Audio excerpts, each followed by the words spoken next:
Y un elemento importante que seguramente es de interés nacional es qué efecto pudo haber tenido la apertura de las escuelas, el retorno a las escuelas.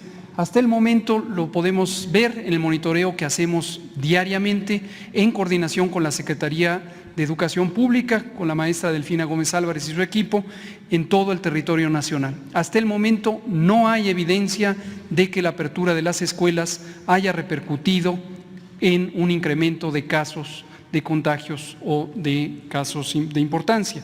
Y también vemos, como lo sabemos ya desde el inicio de la epidemia y lo monitoreamos, que la representación de niños, niñas y adolescentes en la epidemia es considerablemente pequeña, con porcentajes menores al 10%, en los casos de edades aún menores es menos del 2%.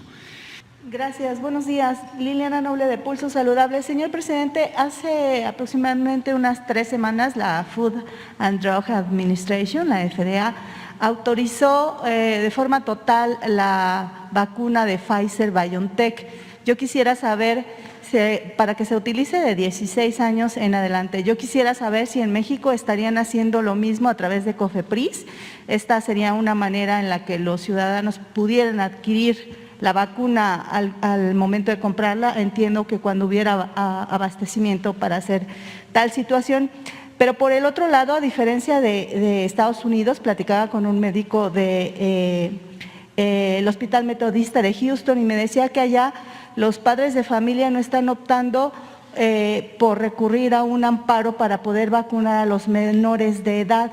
Aquí hay alrededor de unos 200, 250 amparos que buscan esta inoculación para sus pequeños, es entendible, pero a mí lo que me preocupa y me gustaría que nos ayudaran ustedes a entender es qué pasa con estos riesgos adversos. ¿Quién se haría responsable en una vacuna que en la actualidad no está autorizada en nuestro país en este rango de edad, de los 12 a los 16 años, y tampoco está autorizada de manera total en nuestro país? Entonces, ¿por qué se está dando esta circunstancia? ¿Qué está haciendo el país? ¿Y quién se responsabilizaría de alguna circunstancia que pudiera ocurrir después de vacunar a estos pequeños? Esa sería mi primera pregunta. Gracias. Sí, va a responder el doctor Hugo López-Gatell y también vamos a enviar un informe al Poder Judicial, a la Suprema Corte de Justicia, para que se explique sobre las características de las vacunas y lo que significa vacunar a menores, para que los jueces tengan más elementos. Desde luego, no se limita el derecho que tienen todos los ciudadanos a ampararse, a buscar la protección, y nosotros tenemos que cumplir todas las resoluciones, pero estamos percibiendo que los jueces no tienen todos los elementos para que puedan ellos actuar adecuadamente. Con gusto, presidente. Gracias, Liliana, por esta pregunta. Efectivamente, como se comentó aquí el viernes pasado o el jueves pasado, hemos tenido varios recursos de amparo que terminan en sentencias en donde algunos jueces establecen que el gobierno tiene que vacunar a niñas y niños y adolescentes contra el COVID. La semana pasada teníamos 262 amparos, estos han aumentado y vemos esta tendencia. Nos llama mucho la atención, como se comentó aquí, lo comentó el propio presidente, que hay 4 juzgados en donde están llegando la gran mayoría de estos amparos. Esto pareciera ser que algunos despachos de abogados ya identificaron cuál es el sitio donde están trabajando y es muy probable que estén en una acción deliberada para esto. Ahora, nosotros lo hemos tomado desde luego en sentido muy positivo, tal como lo acaba de mencionar el presidente. lo que nos llama la atención cuando leemos con todo detalle los argumentos que esgrimen los jueces para soportar su sentencia es que existen elementos de confusión muy importantes de los aspectos técnicos de la salud pública. La vacunación contra COVID no es una vacunación que tenga como propósito la protección individual, sino la protección poblacional. Sé que esto a veces es difícil de entender, cómo un mecanismo que se aplica a una persona tiene un propósito colectivo, pero la gran mayoría de las intervenciones de salud pública son así. Se hacen acciones en una persona, 2, 3, 5, 7, miles, millones, porque lo que se busca es el bienestar colectivo. Hasta hoy, las agencias de salud pública del mundo, la Organización Mundial de la Salud, la Organización Panamericana de la Salud, las agencias de distintos países europeos, los centros de control de enfermedades de Europa y de Estados Unidos, entre algunas otras, todos mantienen la posición de que es importante llevar el orden de prevención de las personas de mayor edad hacia las personas de menor edad. ¿Por qué razón? Porque la evidencia científica es sumamente clara y consistente de que el riesgo principal de tener COVID grave, hospitalización, intubación y muerte está en las personas de mayor edad. Y hay un gradiente, hay una escala donde el riesgo va disminuyendo progresivamente para edades menores. Entonces, si consideramos a la edad, no hay razón para saltarse a la edad.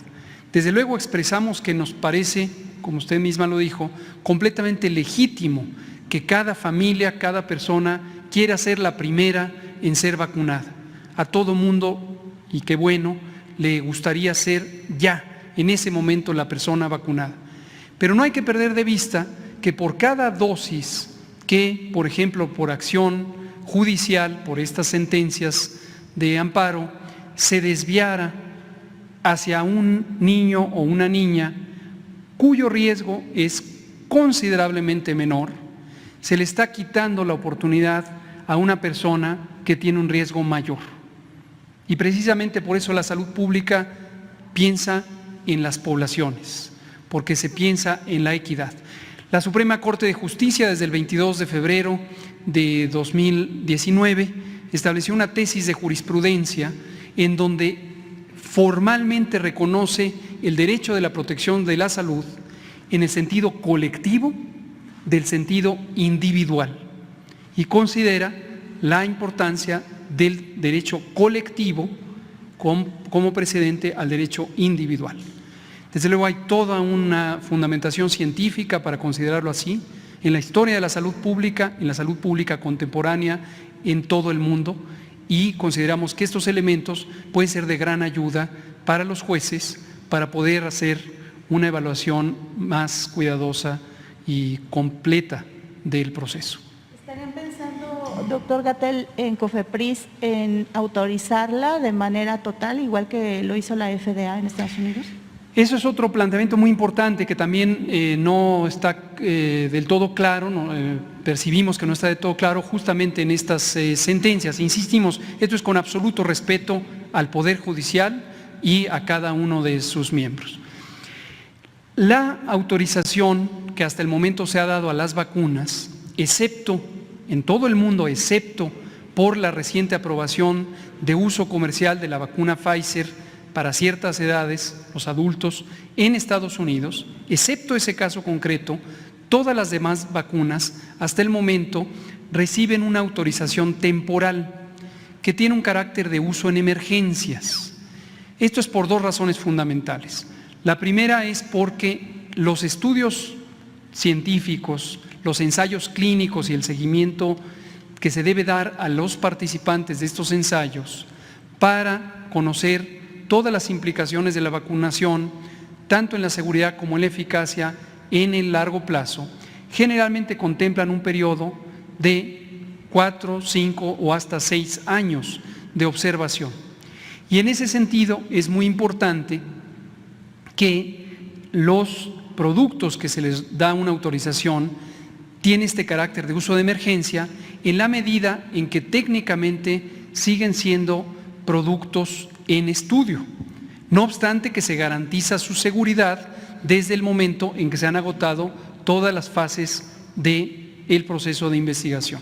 Es decir, ahí no debe haber duda, la seguridad está garantizada porque se han cumplido las fases. Pero la observación, por ejemplo, sobre la duración de la efectividad, la duración del efecto de protección, requiere tiempo de observación en varios años. Y en ese sentido es que no se les confiere una autorización de uso comercial, sino de uso en emergencias. En el caso mexicano, explícitamente las autorizaciones que da COFEPRIS están enmarcadas en la política o programa nacional de vacunación. Es decir, no es una vacunación para que la persona que quiera vacunarse pase, compre y la utilice. Está enmarcada en el propósito de salud pública del programa de vacunación. Entonces, la autorización, por ejemplo, de la vacuna Pfizer en México para el uso de 12 a 15 años, en niñas, niños de 12 a 15 años, está condicionada a que en la política de vacunación se considere a ese grupo de edad. Y como hemos comentado aquí también muchas veces, no hemos descartado que eso pueda ocurrir, pero sí llevamos un proceso muy ordenado de cobertura por edades. El 31 de octubre estaremos terminando la vacunación con al menos una dosis de las personas de 18 y más años de edad, y entonces ya podremos considerar la posibilidad de extendernos de 16 a 18, en principio, cosa que sí está considerada ya en la política de vacunación, y en su momento, y con base en la evidencia científica, no en presiones comerciales, que quede muy claro, con base en una evidencia científica que pudiera sugerir que es conveniente vacunar a personas de 16 o menos de edad, entonces podríamos considerar el incorporar esto en la política. Y desde luego, el registro sanitario que tuviera efecto para el uso de emergencias podría también amparar esta práctica. Gracias. Bien, hasta aquí vamos a dejar este video. No olvides suscribirte a mi canal y compartir este video para que llegue a más compañeros y se beneficien de la información que estamos compartiendo. Gracias.